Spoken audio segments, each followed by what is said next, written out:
Okay. Ladies and gentlemen. Okay, so what we're going to do is we're going to wait for the. Oh, I gotta stop that. Hold on. Oh, not that. My bad. We're going to wait for the post-fight interview. Tony Bellew just defeated American BJ Flores, PBCNBC commentator, in, what was that, round 3? He was down a total of 4 times in the fight. And in my opinion, he was going through too much hell trying to make that weight. But here's the controversy. We want to listen to what Tony Bellew has to say, because as soon as the fight was over, he jumped out the ring and just ran up on David Haye until security intervened. And David Haye literally got the hell out of Dodge.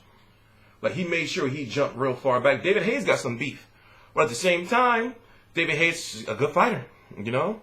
It's just that he be on some bullshit with his opponents and how seriously he takes the sport and all that type of stuff. But I really do want to see Tony Bellew versus David Haye. Now, the cruiserweight division is very, very deep right now. Let's listen to the post-fight interview, because Tony Bellew's post-fight interviews are always gold. He's a very underrated fighter, in my opinion. People, for some reason, say he's a bum, and I just don't see it.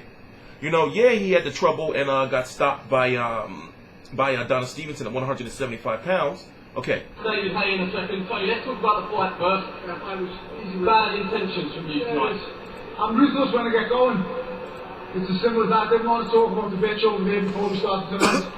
When I got going, do you know what? I was a little bit more nervous than I anticipated, because you've got to remember, I fought for the world title, and I know what it means to fight. The BJ Flores is an old school, respected fighter, and you have to understand that he's trying to fulfill a childhood dream tonight, and I've just pummeled him.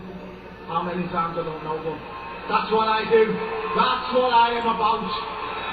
He was down 4 times. He's never been stopped in his career.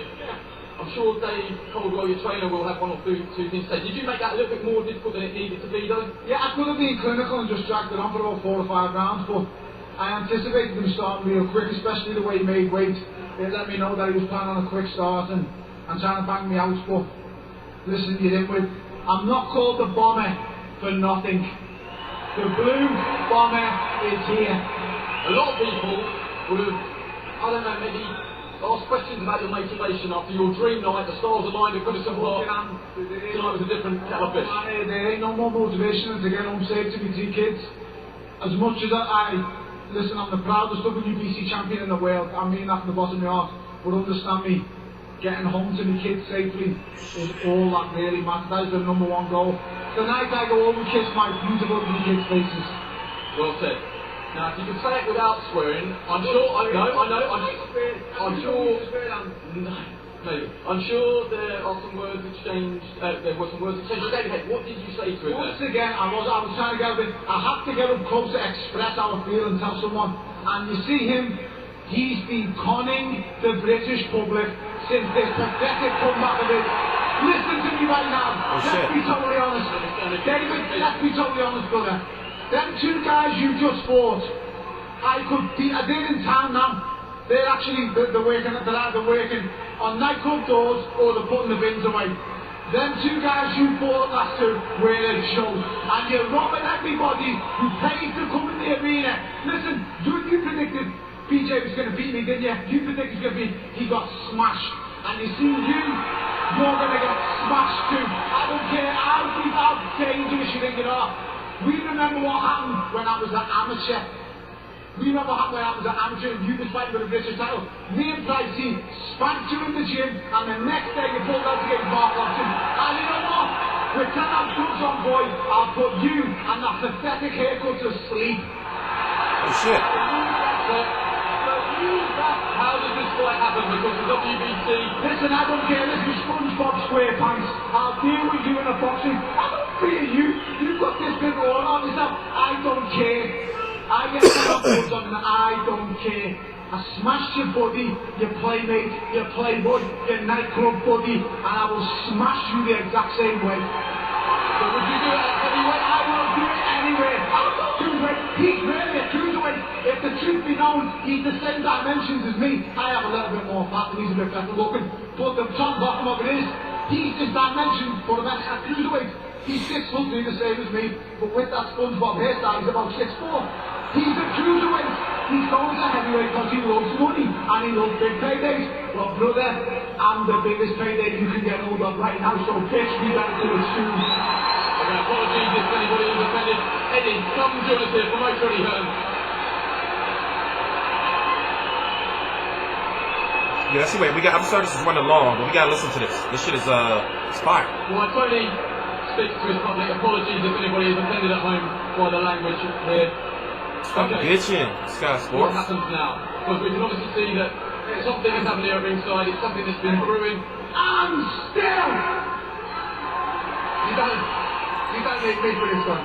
You don't need me for this one. This is a fight that's got to happen. They both know how to set a fight, and I'll leave it to them. We'll make sure that it's delivered if the public want it. I know they do. Tony Bellew wants it. It's down to David. He's got irons in the fire at heavyweight. But listen, we know he loves the pound note. We know he loves the big fight. And for me, the crowd's reaction. If you want Tony Bellew against David Haye, let's hear you. Okay, it's only fair that David has to say. I'll leave it to you guys to discuss it down there. Is that it? Just a bit. Is that it? Is that it?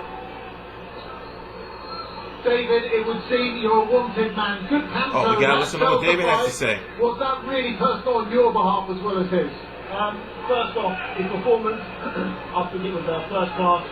He went out there and beat a very, very good fighter. BJ Flores, a good friend of mine, a guy I'm sparred with. I know the guy's tough. I know he's been sparred with some of the biggest punchers in the heavyweight division, BJ Flores, and none of them have dealt with him like that. So, you know, Bellew has dynamite in his fist. I can see that. But would that work on me? I don't think so. I really don't think so. After every knockdown, he was turning to you instead of his opponent. After every time he knocked you down, he kept walking over to me saying, "You're next. You want to get someone in." You know, but he was taking a few big shots in the process. You know, his defense was very leaky. You know, against me, all it would take is one of those shots, and it'll be completely over. But you know, he makes plenty of noise, and it seems like people want it. So if the public demands something, 9 times out of 10 they get it. What about the logistics of it? So I struggle with that word, the logistics of the fight. Would you come down in weight at all to meet? No, I'm a heavyweight. I've been campaigning at heavyweight for 8-9 years now, so this is me. You know, as you said, we're both very similar in dimensions. We're both 6'3". You know, I had the same title he had, and a few others when I was a cruiserweight, but that was back in 2008. You know, so it's a long time ago. So I've got a bit of timber on since then. But if you want to come up to heavyweight and the demand is there, you know, I think it's an easy night's work. I think it's a 1 or 2 round job. I'll probably knock him out with jabs, to be honest. The way he was eating jabs, I really don't think he understands how powerful I am and how hard I hit. He gave my last opponent a bit of stick and get put down with a jab. I'll make sure when I fight him, I'll put him down, I'll knock him out with a jab. He was the one throwing the haymakers tonight, though, Tony Bellew. We gotta stop it right there. This is running way too long. So listen, okay. So let me start by saying, let's get the fight out of the way before we talk about the politics of Tony Bellew and David Haye. The problem with BJ Flores is you didn't know. It was hard really to know who he is because there's not a lot of fight footage out there of him. And you know, thank you Al Heyman for him getting. Thank you Al Heyman. You know, Anthony Hearn for him getting a title shot. Now me, I'll let you know. I'm a huge boxing fan, recluse, can be somewhat considered wealthy. I cover boxing. And I'm attracted to fighters like Tony Bellew. You know, he's charismatic. And also he was in Rocky. That's pretty Ricky Conley. Even though he had that huge weight advantage over Creed, still, you know, I don't know how that fight got sanctioned, you know, and how was it for a title, you know, whatever. But the point is, Tony Bellew has gotten better. He's on an 8-fight winning streak. Remember, his last loss was at light heavyweight, and that's when he lost to Adonis Stevenson. Now, he's fought a few fights since then, over the 200-pound limit at heavyweight. He can, in my opinion, he can function at heavyweight, but the thing is that cruiserweight division is alive. The cruiserweight division is alive and well. For example, Alexander Usyk, right, who beat Glowacki. Alexander Usyk right now is the future of the cruiserweight division. We just don't know. Hold it down. We just don't know how long he's going to stay at cruiserweight. You have a unified champion in Denis Lebedev. You have Marco Huck, obviously.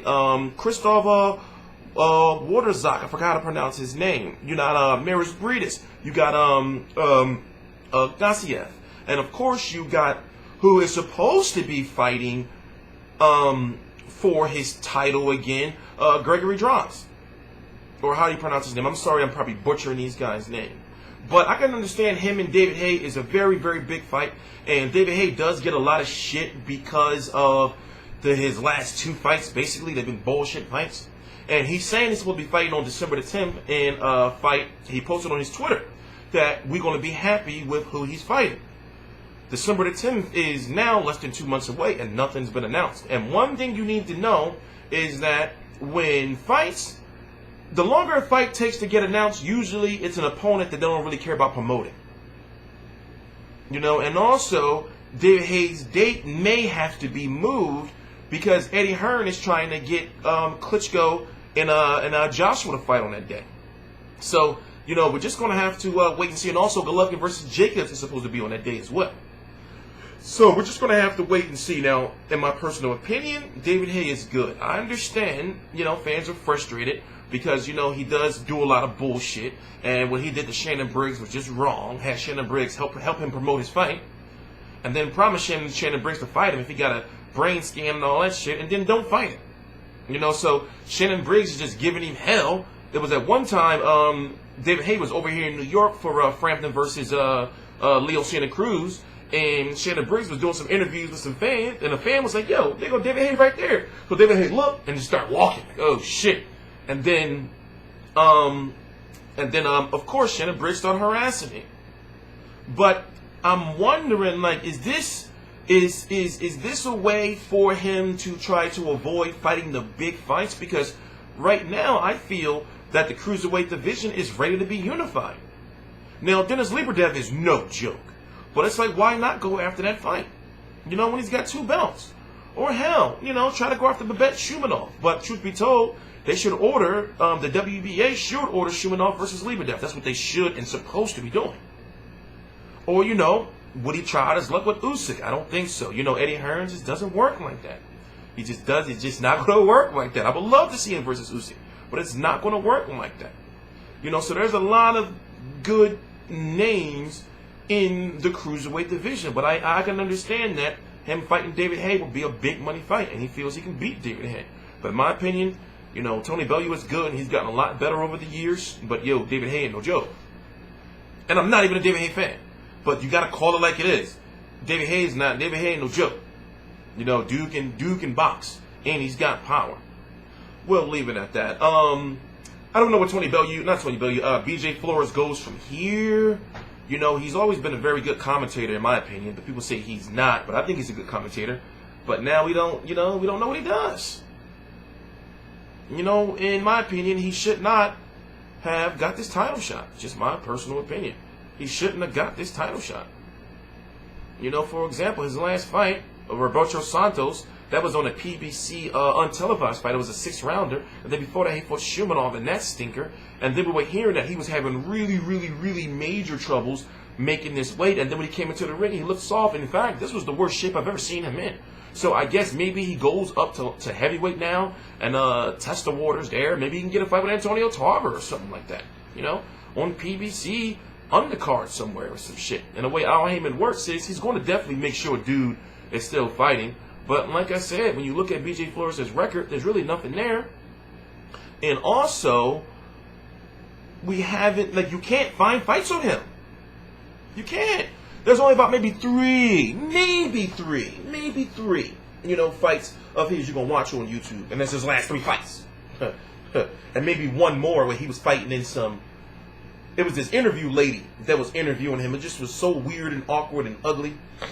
But I gotta go. I am T-Street Controversy. This is T-Street Controversy Live. I cover every single major fight live. Please subscribe. All the links to my social media are right down below in the description box. Also, the clips to this fight. Please subscribe.